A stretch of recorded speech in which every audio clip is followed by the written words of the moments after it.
Another well-known treatment of the Salem accusations by Carol Carlson asserts that the witch accusations were actually about property. The prime suspects, according to her, were women who stood to inherit property and had no male heirs. Here again, we come back to the potential of witchcraft accusations to act as a form of social control.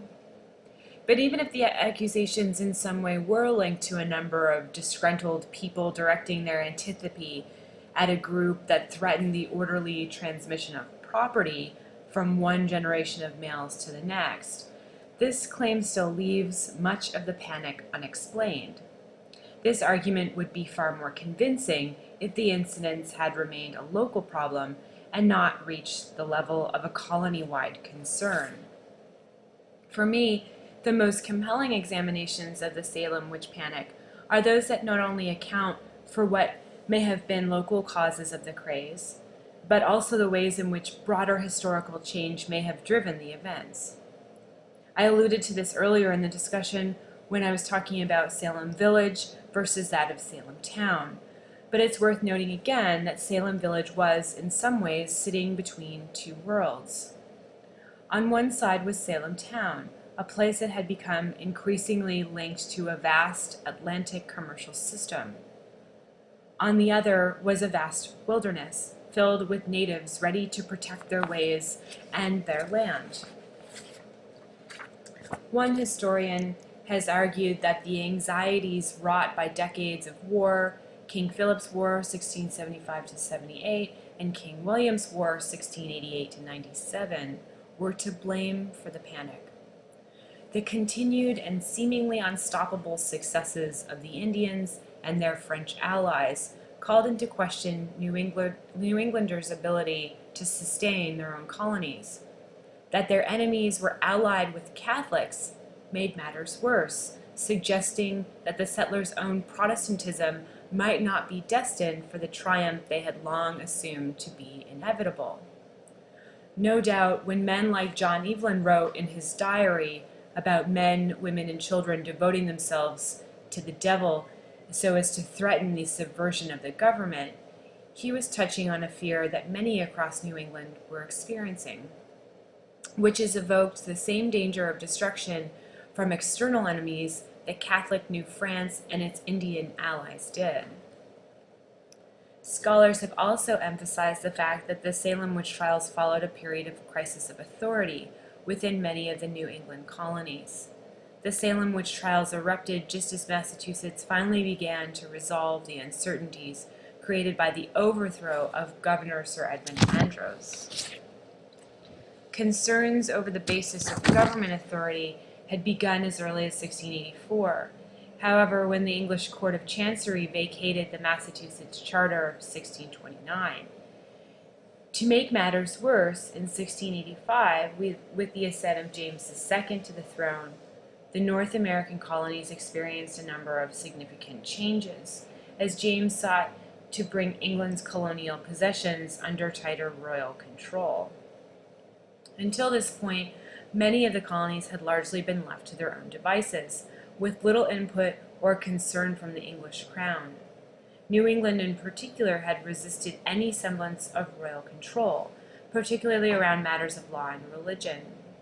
Thus, when James united Maine, New Hampshire, Massachusetts, Plymouth, Rhode Island, and Connecticut into the Dominion of England under a single governor, Andros, many within New England thought that their attempt at creating a godly society in the New World had effectively come to an end. It was Andros who was established as the governor of the Dominion. This intrusion of royal authority alarmed the ministers of New England. Could this perhaps explain the reverse of course of that ministers like Cotton Mather made at Salem? For 30 years before the crisis, the demand for action against the witches had been largely driven from below. In the case of Salem, however, the ministers seemed to be the ones leading the charge. Not surprisingly, for Cotton Mather, Satan now had not only a religious objective, but a political one as well.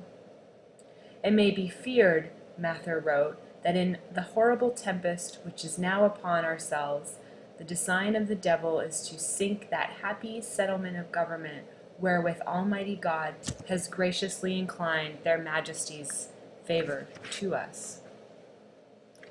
Likewise, many of the judges involved in the trials had cooperated much too willingly with the Dominion of New England, a royal regime that truly threatened to undermine the godly commonwealth of the 17th century. Perhaps then the trials offered these men an opportunity to reestablish their credibility with the new regime.